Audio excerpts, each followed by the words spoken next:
Hello everybody, and welcome to Judge Mathas, and today on trial stands Divinity, Original Sin.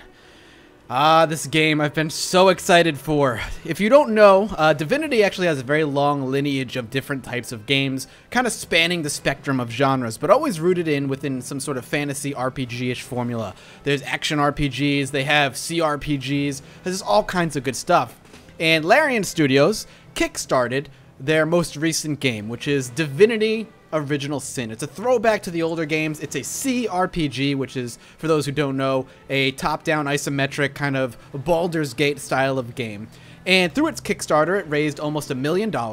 It eventually came out on Steam Early Access, and those who bought into it got an unfinished game, but were able to help really form and kind of create this game that is now officially released on Steam for $40. And it's probably one of the most ideal ways to do early access, I think. I think those who got into this understood that this was going to be helping the developer create this RPG that would hopefully be excellent in its own right. And I was one of those people who ended up getting early into Divinity Original Sin, but I didn't get in through paying. I got through press access. And when I got the code, I made the very conscious decision to not touch the game until it was fully released, because from what I was being told by developers and reports and so on, that this game was going to be massive. There was going to be a very complex combat system, there was going to be choices left, right, front, and center, and there was going to be a co-op mode, which actually really works well within the game's confines. So I waited, and then when it was officially released a couple days ago, I jumped in. And time went by faster than I realized. I've already put in about 3 to 4 hours into this game, and it went by in one day. And I did stream a little bit of it after that with some people. And I am pleased to say this game is really good. And I'm making a conscious decision now, creating this video, that this is going to be a game that I am only going to show the introduction to. The tutorial area, because the tutorial area does a very good job at kind of explaining or showing off all of the base mechanics of the game, how it all works, without really spoiling story. And with a game like this, story is, in my opinion, paramount. And I could have kind of picked up the game that I'm playing now and showed off where I am, but for everybody who's like me, there's stories everywhere, whether it be little side quests or things you stumble upon or the main story. And I don't want to spoil it, because what I've seen so far is all charming and funny and dramatic and all the right key moments, and I don't want to ruin that for anyone. So I'm going to do the intro. I'm going to show you how combat works, how some of the RPG mechanics work, and hopefully convince you that if you're a fan of the genre, this is a must-buy. But for those who are interested in within the options, by the way, something that I don't typically look at, but I feel like I should start doing more often, primarily because I'm a PC kind of focused channel, and this is going to be important to a lot of people. The options are pretty standard. There's nothing incredible or over the top about it, but there's a lot here to choose from. There's a lot to mess with. So everything from model quality, texture, to resolution. Everything here is gonna work nicely. You can even cap your frame rate if you have a low-end machine for whatever reason. You can choose where to cap it as well. There's a lot to choose from as far as that's concerned, but because this game is not really a powerhouse of a simulator or a CryEngine game, you're not looking at monstrous amounts of options. But it should run on pretty much all the machines. So let's start up a new game. Now there's multiplayer and single player, and I will just hit single player, obviously. Now the way that the multiplayer works is that there are two characters. Even if you're playing single player, there are two characters. There are two main characters, and you get to choose what class they are. If you're playing multiplayer, you play one, your friend plays the other. And then when RPG elements come about, some cool mechanics happen, which I will show off once we hopefully get to see some of them. For now, it's kind of booting up. I don't know why it's taking a while. It could be because I have fraps running every once in a while when I'm recording. I don't know why when I talk, by the way, on microphone, I get the hiccups. Yeah, but every once in a while when I'm recording, fraps kind of tends to make games load a little bit longer. But here we go. Here's the character creation screen. You have character 1 and character 2. It automatically starts off as male and female. You can be both female, both male. It doesn't really matter. But here's your customization screen. And right here, you can name your characters, Roderick and Scarlet. Totally works for me for the purposes of this video. And then you get to choose your class. There are about like 9 classes, I think. In fact, let's count right now. So there's Witch, Wizard, Battle Mage, Cleric, Enchanter, Fighter, Knight, Ranger, Rogue, Shadowblade, Wayfarer. There's 11 classes. 11 classes. You pretty much hit every single flavor you could possibly want in here. Everything from a boom mage to pet classes to a buffer class. There's all kinds of good stuff. And for melee, I mean, you can be a sneak, you could be a tank, you could be a melee powerhouse, or you could be a ranger, which kind of is obviously a more DPS focused range class that doesn't really focus in the magics. More importantly, if you're not a fan of what the preset of this class is, there's monstrous amounts of customization. If we go into customize, you could take a look at all the things you can customize. So for instance, if I was to play a witch, but I wanted to really specialize what my witch could or could not do, I can hit this customize button and I can now reassign all of her points where I want them in skills. So I could take it away, I could take it out of witchcraft and put it, for instance, in pyrokineticist or whatever. Or take it off of geomancer and put it in something like pyrokinetic. If I really want to maybe make her a class that has like pet options and boom mage options as opposed to Geomancer, which is basically kind of like a mix of crowd control and other things. So let's go ahead and give her in pet class too. But let's go ahead and leave her like that.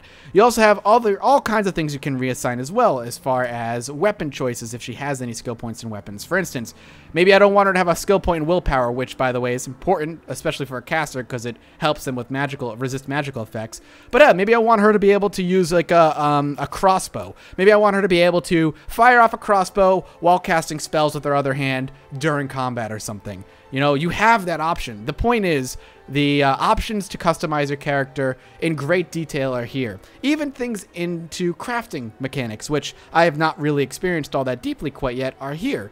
For instance, she automatically gets a skill point in Lore Master, which helps identify enemies and their items. The more invested you can identify, the faster it goes. Basically, as you are fighting enemies, you can actually, if you know the enemy, or maybe she's a lore master, she has a higher skill, I can hover over the enemy and know its weaknesses like that because, hey, she has skill points in lore master. It works really well. Other things like lock picking, sneaking, all this stuff, you get the idea, right? Same thing with battering and charisma. These are all personality traits that go up and down depending on your RPG choices or your dialogue choices within the game itself. These kind of determine certain things, like, hey, she's a charismatic person. Charisma determines the first impressions you make on other people. Maybe you want her to talk to people before anybody else, especially if you're playing multiplayer. That's kind of important. Also, there are points. There are talent points that you can kind of throw in.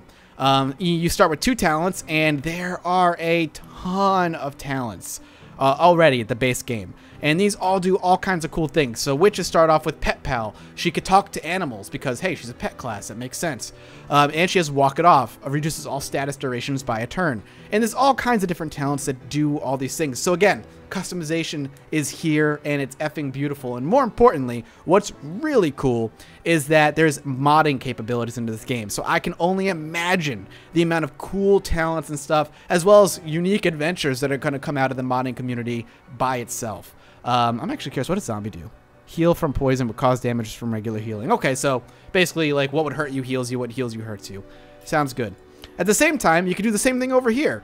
Now, this is interesting because it reminds me of more classic Dungeons & Dragons, or I should say 3.0 D&D. You have a strength, dex, intelligence, constitution, speed, and perception. Not exactly D&D, obviously, but it has moments. These are all very important for various different reasons. Some are self-explanatory, such as intelligence, which basically ups the damage from elemental witchcraft spells. Con, very specific, how many hit points you have. Strength, how many hits it takes to break something, how much health you have, damage you do, that kind of thing. But then there's other things like speed. This allows you to have more action points and how many action points you can spend in combat, which we'll talk about when we get to combat. And one of my favorites is perception. Now, perception is something you don't typically see in RPGs anymore, but in a game like this, in a CRPG, you're bound to come across a bunch of secrets, right? And this game kind of has a perception, well, quite literally, rather, Mathas, has a perception stat. What does this stat do? Well, what it allows you to do is see secret things. Say you're walking into a room, and there's a very clear door for you to go into. You're obviously very, that's the way out, whatever. But it seems like, hey, if you walk around the room, maybe you'll see a treasure chest or something, you go around, and then suddenly, all of a sudden, your character sees a secret door, and she says something like, hey, there's a secret door there. If your perception skill is too low, you won't see that secret door. it's kind of this balance. Like, do you want to have a high perception character who's also maybe not as good as everything else, but hey, she's the eyes for you, or do you make her a boom mage without really worrying about perception? Again, customization. Now, one of the things I'm a little bit disappointed in is the physical customization, the physical appearance of your character. There are going to be a lot of people who like to customize the way their character looks, and though there is a general customization allowed within your character from skin color to the type of head she has, it's not as deep as something like Skyrim, which can be a little bit disappointing, but it works. All right, we're going to actually go and use a typical wizard and a fighter. These are the two characters we're going to play. For the sake of ease, essentially, and we'll go ahead and hit accept. Yes, I am done. We're going to leave them as their names. We're going to get into the game. Days of old. I am going to skip cutscenes. I'm going to skip story. The story is presented in these kind of comic booky looking, motion comic booky looking cutscenes. The art is really good. The animation was an interesting choice. I'm not a huge fan that they went with the animation. It's hard to explain. It's almost like they didn't actually do any animation. They just took a page and like started stretching where the lips would be so they could like make it look like the character was talking. It's really weird. It's really weird. Again, I'm gonna skip it though because I don't want any like big story stuff ruined for you. Basically, suffice to say, the reason you're on this island is because you were hired here. You're two what they call source hunters. Basically, mages in this world are basically evil, and you work for this organization that allows you to kill them. All right, so here we are. Welcome to Divinity. Like I said, it is a top-down CRPG that is very reminiscent of older school games like Baulders Gate, and to a point, kind of what Dragon Age Origins did. You can zoom in to take a look at your character, and the characters don't look bad. They definitely don't look amazing, but they don't look bad. Like, zooming in it's not ugly to look at. I think they went with an artistic style of low detail, high color, a lot of popping images at you, and it works really well. I think the bright colors work excellently for the game. At the bottom of the screen, you can see your health, your character's skills, and we can switch back and forth between what character we're telling to move and who's following just by clicking on a portrait. Very, very easy. If you want to separate your characters, it's a very simple command of clicking a portrait and dragging it away until the chain is broken. So to do something like that, now I can move them each individually. This only matters when you're trying to solve puzzles and stuff within the environment. When combat comes, as you'll see, it's really not going to matter that much. Because originally and immediately, the game controls like a Diablo game. You kind of click and you go where you want. You click on things and everything is openable in this game, by the way. If you're a huge fan of like lootable things, everything is lootable. I'd mistake this for a you know, it's very Diablo in that aspect, in the way it controls.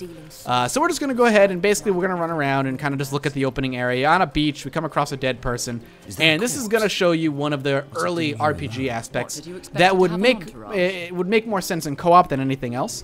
So we'll go ahead and grab the scroll. Basically, this scroll, which we're going to hand off to Scarlet here, send to Scarlet, is just a magical that uses the rain spell. It makes everybody wet. Elemental combinations are a big deal in this game, but we'll get to that when we get to combat.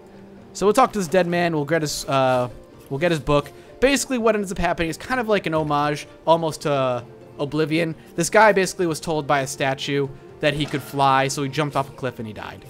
Silly. But as you can see, this exclamation marks over your head. So you can talk to your character. Now, this would be more important and make more sense when you're playing with your friend. Because what you can do is talk to each other. And you can have dialogue choices that will determine what kind of bonuses you get in a certain personality trait. So for instance, can you believe this? The man jumped off a cliff at the behest of some statues of all things. Well, I could say, well, great deeds require the occasional leap of faith. I myself might have done the same. Or pure madness, how could someone be so utterly naive? And then, pure madness, how could anyone be so utterly naive? And then Scarlet, who, if, you know, say Dean is playing Scarlet, could say, agreed, call me skeptical, but a little proof goes a long way. Basically agree with him or argue with him and say, Rivellon is no stranger to the supernatural. He might well have flown into the sunset and looked down at us cynics laughing. And then that's the end of the conversation. And then we each get a skill point in Pragmatic and Romantic, of which I showed you early on in the character creation that gives you different bonuses to different stats. It's a way to kind of up your stats.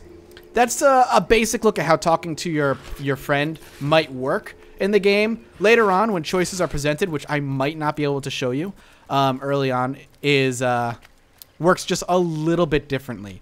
For instance, let me explain it now because I'm not going to have a chance to here in a minute as we're about to get into some combat.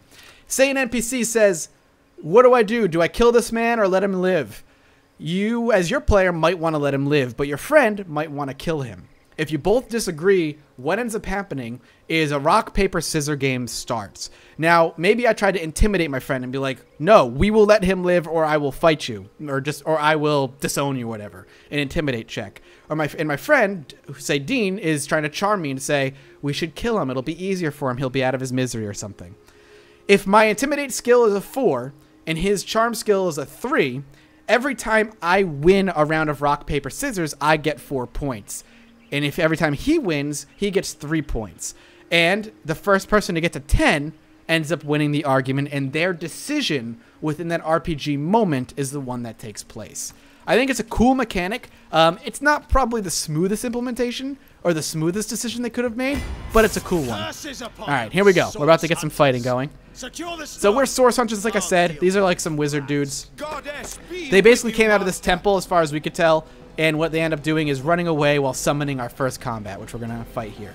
And then I can explain combat kind of at a step-by-step basis for you. Arise, drawn forth from blood. I bid you aid. So we got ourselves some skeletons popping up. We got like archer dude and a couple melee dudes. No big deal. Now, we'll go ahead and hit OK. So, how does the combat work? Well, you might have been saying, well, Mathas, you were just controlling it like Diablo. Now it's kind of paused. What's going on? Well, it turns into your classic turn-based game when you end up getting into combat. Everything works off of action points. So first, let's cover the basics. At the top, these are the turn order. I get to go, Roderick gets to go first, Scarlet gets to go second, and then the enemies. And depending on your speed, you might get an extra turn before they all finish. It totally depends. As you can see, as I'm dragging things around, it'll tell me how many action points I'm actually using to get there. So if I want to move my character all the way around to this side, right behind him, it would cost me all 8 of my action points here at the bottom. Maybe I just want to get into this guy's face. Well, that'll cost me 5 action points. It'll leave me with a few left over. Hell, maybe I don't want to do anything. What I could do is just end the turn right now, and what'll happen is I'll gain more action points up to a maximum of 8, 9, 10, 11, 12, 13 action points for this character, eventually even higher.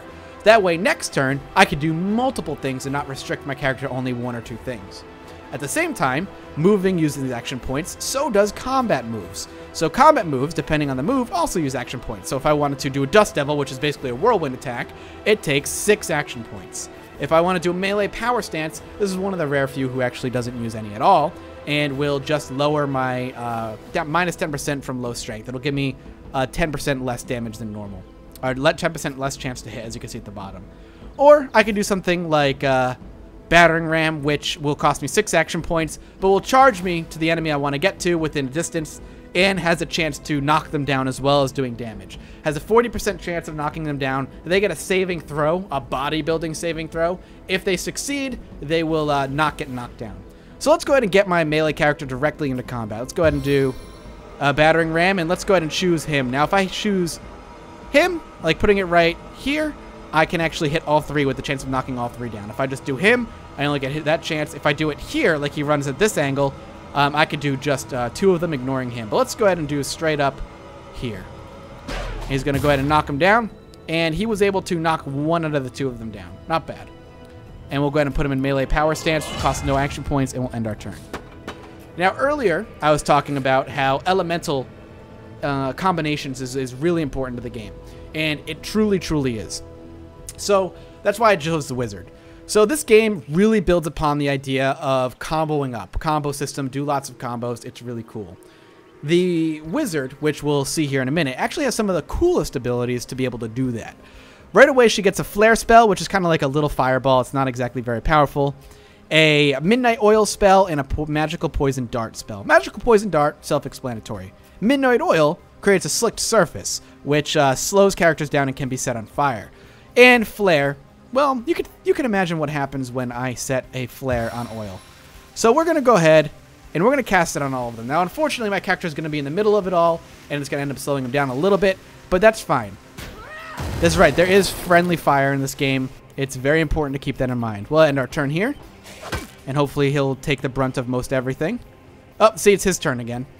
And now we're going to get him out. because this oil is going to be, you know, what we focus on. So if you want to move a character out, and if you've ever played Dungeons & Dragons before, you might know something called an attack of opportunity.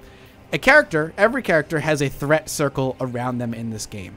If you're within that threatened circle, if you attempt to move out of it, the character, that NPC or PC, depending if it's you, gets a free attack on you. Just free attack out of their turn. They just get to do damage because you're moving out of their threatened range. So I'm going to move this guy out, and he's going to get 2 attack of opportunities on him because he's within 2 threatened circles there. So as you can see, boom, he gets 1 there. And I have to move again. Boom, he gets another one, and it stops him from moving altogether. But he finally does get out. And now, we're going to go ahead and do Flare, because it's our mage's turn again. So we can cast Flare. I can straight up just ignore hitting them, or I can hit them directly. I'm actually going to ignore it and just cast it on the oil itself. Nice little fireball. Boom. Everybody catches fire. Burning ended up failing there a little bit.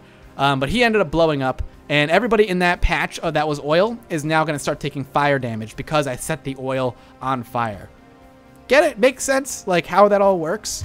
Actually, I want to go ahead and cast oil again, see if that actually does anything. Yep. And if I cast oil again, it all re-catches fire. That's really cool. And then he dies at the end of his turn because fire damage. And that... Their leader said something about escaping with a stone. All right. Stolen from this dungeon, I imagine. Can we get inside? And that, my friends, is the basics of combat. I apologize, I get a little talky during that. It's just important for you to understand how combat works to get the fullest of understanding. So, I have two choices here. This right here dungeon is completely optional. I can ignore it. This is kind of a tutorial dungeon. Then, or we could go straight up and start taking care of the main stuff. For the sake of this, I'm going to head into this dungeon and show you some more of the basics. That is what I enjoy quite a bit about this game. Again, I think the tutorial is going to sound really weird, but I think the tutorial is one of the best... It's not even a tutorial. This open area is one of the best open areas I've played in a game like this. It really does a good job at explaining everything, but not treating you like you're stupid at the same time, and letting you kind of figure things out on your own. With the exception of maybe explaining it once to you. So this chest right here is locked. I don't have a rogue, and I don't have lockpicks, so we can't really open it. But, and this is important, one of the most important aspects of this game is item manipulation. So you might just notice I can actually move things around. If I just left click and drag, I can start moving things. There is actually physical manipulation within this game, and I can start stacking pots and all kinds of stuff. Look at that. Cool. I can start stacking pots and moving things around. This is going to be important for puzzles later on. You can also attack things. So if I hold down control, suddenly my cursor turns into a sword, and now I can start clicking on things. And I can start destroying things. So if the chest is locked and you don't have a rogue in your party, you always have the option to bust it down. The problem with that is, as you start breaking things down, your weapons start taking damage. It makes sense. It's just a balancing factor. Now, sometimes you might not be able to see the treasure that came out. It might have gone flying or something. Who knows where it went. Let's actually take all of that and let's move things around. In order to actually see what it is, if you can't see it, use the Alt button. This is basically an immediate use of your perception ability, and it shows things on the ground. If you have a very low perception and you're pressing the Alt button, you might not see certain things. So that fire arrow, pretty blatantly obvious, but if it was something a little smaller, a little harder to see, and my perception didn't allow me to see it, I wouldn't have seen it. So let's go ahead and move down this way. Let's start going through the dungeon here. Yes, yes, yes. Start moving things out of the way. Again, very basic introduction to how the physics system works, giving you an idea of how it works. And here's another example. So we have a mine there. One of the things we can do is we can just straight up put something on the mine and trigger it. It's going to give us a burning area we're going to want to avoid. The AI is pretty smart in avoiding that. Can we grab that broad skull? A lot of things you can grab and loot for the sake of crafting later. So if you're thinking about doing a lot of crafting in this game, I suggest it.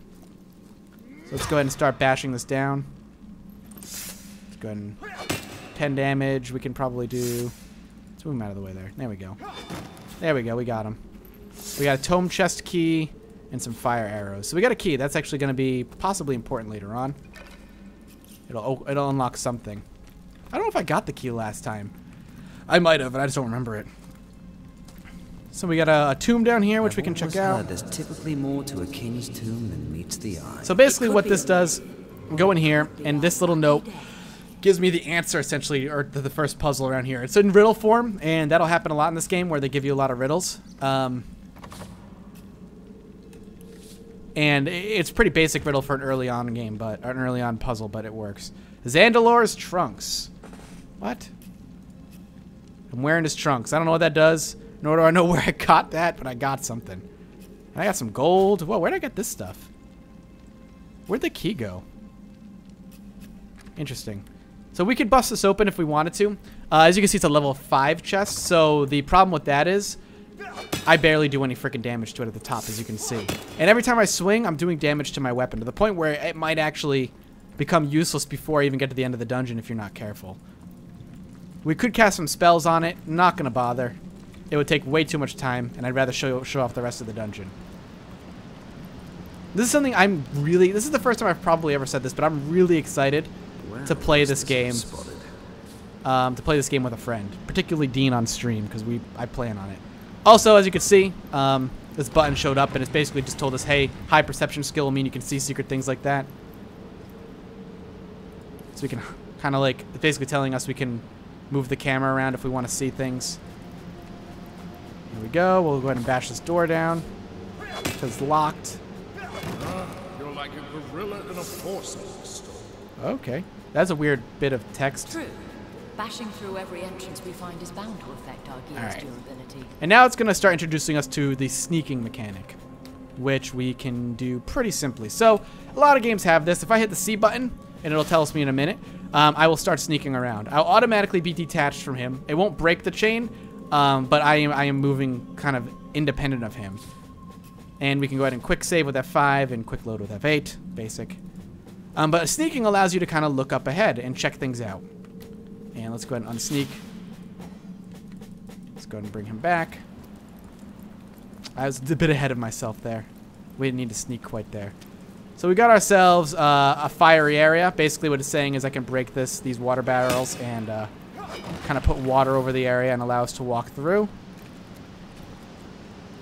We got an ornate chest over here. Careful now. Whoa! That's a trap. We got a trap there. We saw that just at the end. Let's go ahead and put that down. Really?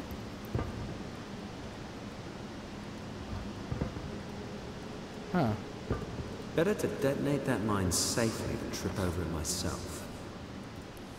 Is there, what's this? Disarm toolkit. Oh, we can actually disarm it. So, what we can do is we get disarm tool, obviously. We can right click, hit use, and then click on this, and he'll just disarm it.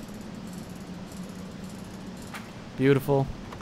I don't know. And again, it's important to move your camera around quite often just to see if you're missing anything secret. I can't remember if I got into this chest. I feel like I did. I just don't remember how. Didn't I have a key? I swear I had a key. Maybe I don't. I have a backpack that can hold things. Thought I grabbed one. Apparently I didn't. It's fine. Moving on with our lives.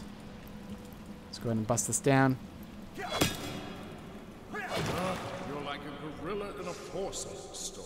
Really? You saying the same line again, buddy? Relax. Okay. Let's see if there's anything over here.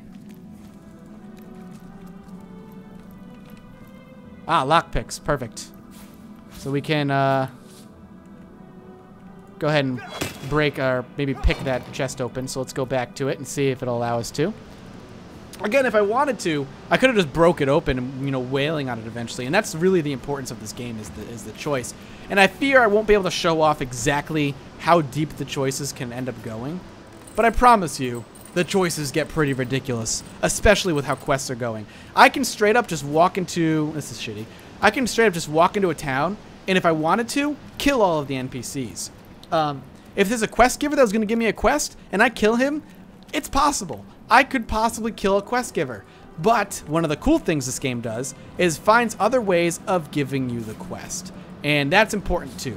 So, for instance, I know this is an example they used in the past. There's a quest that can be given by a particular gentleman. If you end up killing him, if you take the pet talking trait, where you can talk to other animals, you can actually get that quest through wildlife. Totally different means, totally different outcome, and a totally different kind of outlook on the quest. But it's the same quest. The animal might just be having you trying to resolve it differently, if you get what I'm saying. So, as you can see, big poison cloud here. Poison is a very combustible gas, and we can go ahead and just cast a spell and get in there that way. What I love about this is that there's no mana system. I can straight up just cast spells when I have the opportunity to. So, metal door key. That I don't think I've ever came across last time I came in here. I think I got this key and never ended up using it. I don't think I see a metal door, so let's keep moving. We want to come up this way, and there should be a door over here. And again, can't go through this door without the figuring out why. And one of the ways to do it, or the way to do it rather, is to come over here and move that out of the way and pull the switch. You can come on through. Beautiful. So this trap right here is actually causing gas to spread, so let's go ahead. Yep, let's go ahead and we can actually plop that down on top of the trap and it'll stop the gas spreading. And then we can take her and go ahead and cast a flare and throw it in here. Now keep in mind too, I'm solving these puzzles this way because these are the characters that I chose. There are other ways to solve the puzzles depending on the classes you end up building or choosing yourself. Maybe you end up having to use up your fireball scrolls to get through. Maybe you find out a way to get through it with your rogue. Maybe there's a sneaky way to get through it all. There's many, many different options. And that's what's so great. Alright, so this is what I was talking about, the sneaking aspect. So I'm going to go ahead and take her, and we're going to sneak. Now, if you do it out of sight, it's hard to see. I love the comedy in this, that you're just like rocking around like a rock. But there's a couple of mummies here that are standing in a broken basket of oil. We can go ahead and just ignite the oil. And we're going to get a surprise round by doing that, which is awesome. So they automatically get damage taken. Let's go ahead and cast some more oil on them. Did I actually do anything? Well, let's go ahead and cast a regular weapon attack on him. He ended up dying. Beautiful. He just turns over. Now I can come over here. Hopefully stand outside the fire. And we'll wait right next to him. Basically putting him in our threat range if he does anything. And it looks like he's not even going to be able to do anything. So we can just go ahead and do basically a basic magic missile and kill him off. Very easy kill because we got a surprise round. We got a lot of extra stuff. Extra attacks off on them before they saw us. The combat ended up being a cinch. I can't express how much I'm loving this game right now. It really does. It's really awesome. So let's go ahead. There's a little puzzle here where we need to basically hit both switches. This is the part that teaches you that you can unchain your friends. Pull up a puzzle. Oh no, this is not the part that does that. I'm sorry. What we need to do is just drag some vases around. Some vases. Let's see if there's anything in those bones. Ah, a ring. We can sell that later. We can come on through. Now, I don't think there's anything exciting down this way. Let's come over here and use our perception. Maybe we'll find something. We'll use her. I think her perception's higher than Roderick's. I don't know if actually that matters. I don't think they've ever actually specified if that matters. A lot of stuff over here, so let's go ahead and grab it all. Lots of good stuff. Let's move up. Or should be coming to the end soon. Ah, this is the point. Alright, so what we're going to do is send her over here. Actually, let's unchain. And then we'll send him through to step on this switch. Again, basic puzzles, but you kind of get the idea of how these puzzles can end up working. We can go ahead and rechain them. So we're coming up to the end of the dungeon here, and we're going to get a little bit of story. Basically, this undead dude's going to pop out of here and say, "You stole my orb." If you were reading the text before we came in here, those wizards actually were in here, and they stole the orb. This guy's name's Rage Quinn. He's pissed off. We're going to have to fight him one way or another. We don't actually have a choice. We're going to get some text that basically says we're going to fight. No matter what you say, that's how it works. He summons his 2 minions, and now we have to deal with them. So the first thing I'm going to end up doing is sending our warrior straight up to him and dealing with him. Unfortunately, we're not able to knock him down, but he's going to stay there. I'm going to go ahead and give him a little melee boost and end the turn. Next, I'm going to focus her on the ranged guys because they're super weak. End our turn there. That's his turn. Yeah, we're going to take a lot of extra damage from these guys. Luckily, he missed. That's great. All right, let's go ahead and just swing at him. Hopefully we'll get some damage done. That's it. That's all he's got. We only got one swing before he's done. It's fine. Fireball. Flare, sorry. End turn. He actually did some damage there. And we can get one more out. But you're not having seen my final form. And now we get ghost form of this dude. No big. We'll just go up to him. Rage Quinn's ghost. For some reason we can hit ghosts. Doesn't make any sense, but it works. Again, combat seems easy right now. Once you start, and it happens very early. Once you start running into enemies that also do the same things you do, who start combining elements, who will douse you in water and then hit you with electricity, who will put a poison cloud around you, douse you in oil, then throw a fireball, like, combat gets tough. But the story picks up pretty much immediately after you're done with the tutorial, so I just really don't want to show any of that off. And because the first town, I've spent hours in the first town without even leaving it, just doing side quests. I haven't even been out in the real world yet, in the open world area, I guess, so far. And I've put hours into this game so far. Keep that in mind. I have put hours into this game so far, and I've barely touched it. The developer said, depending on how you play, there is between 60 and 100 hours between the game. So, last thing I'm going to show off is a bit of how the RP works. Through this bridge, there's the main town that you're going to get through.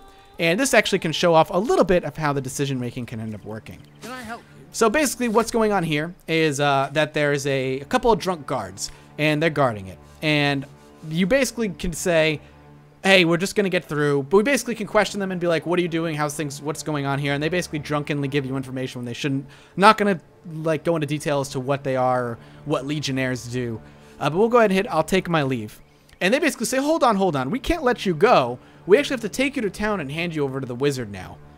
And you have two options. You could say, wizard you say, sounds good, let's go. Or, I don't need an escort, especially not a drunken one, back off or face me. So let's go ahead and say, yeah, let's go. And then let's have Scarlet say, excuse me, I'm not going to be pushed around by two inebriates. I say we sober them up and quickly too. So now we can say, okay, we just tell her to stand down, unless you want me to stand by them and let them give you a good thrashing. Or do me a favor and calm down, would you? Wouldn't want to get hurt. Or we could say, no, killing these men may anger the entire city. We can get reason. Let's be rough and tumble. Or we can just agree with her. Let's get rough and tumble and intimidate. And then we can have her say, you let these little grunts order us around. I thought you had more pride than that. Sure. And this is the rock, paper, scissors aspect of the game. So like I said, I have a 3 intimidate. She has a 3 charm. Every time I win one, I get 3 points. She gets 3 points. It's going to be even right away. So let's go ahead and say, win the game to win the argument. So let's go ahead and say, rock. I'm playing at the side of Roderick. Woohoo! I ended up winning that. I get 3 points. Let's go ahead and do paper.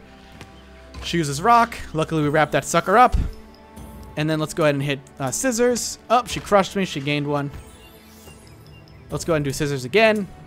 Paper. Great. Now all I need to do is win 1 more, and I win the argument, and we go with the guards. Oh, she won that one. All right. It's fine. Let's go and do rock again. And we won. So we won the argument. And that's, you know, again, right now it's kind of stupid because it's in single player and you really wouldn't want to argue with yourself. You want to kind of just do what you want. So usually you'll have your 2 characters agree. But this is the mechanic that's going to be very present, I think, in co-op, especially if you and your friend have very different outlooks on how this game should be played. And that can make for a lot of fun. And I'm particularly excited to see it in action. So let's go ahead and be done. No, we'll do as I say, and there's an end to it. See, Junius, he means no harm. Come along. We can just walk with him.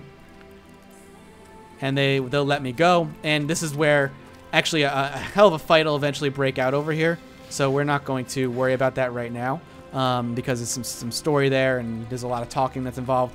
Again, this is the basics of the game. I really wish I could show you more. And if you want to see me play more, follow me on Twitch because I'm going to be playing with Dean, where he plays one person, I play the other. But first impressions of this game after putting about 5 or so hours into the game so far is very, very positive. I'm loving the game. And it really harkens back to those old school RPGs that I grew up with, that Dragon Age kind of modernized a little bit with Dragon Age Origins. Not Dragon Age 2, we don't talk about that abomination. But with Dragon Age Origins, but this really kind of holds on to the roots of the genre. And to show you just exactly what it's trying to do, I hope that this opening and showing you and talking about its mechanics just a bit really excites you. There's all kinds of stuff that I can't get into because I haven't had the time to get into it yet, which includes crafting and more side quests and partners you can have in your party that to fill out your 4-person party. You can have up to 4, 2 NPCs and 2 PCs. It's just an utterly wonderful game so far, and I find myself looking at it on my Steam menu when I'm supposed to be doing work because I want to play it so badly. So please, check out the game. It's called Divinity Original Sin. It's on Steam for $40 or your regional equivalent. It is probably one of the better, or if not one of the best, Kickstarter success stories in a long time. I'm loving it so far.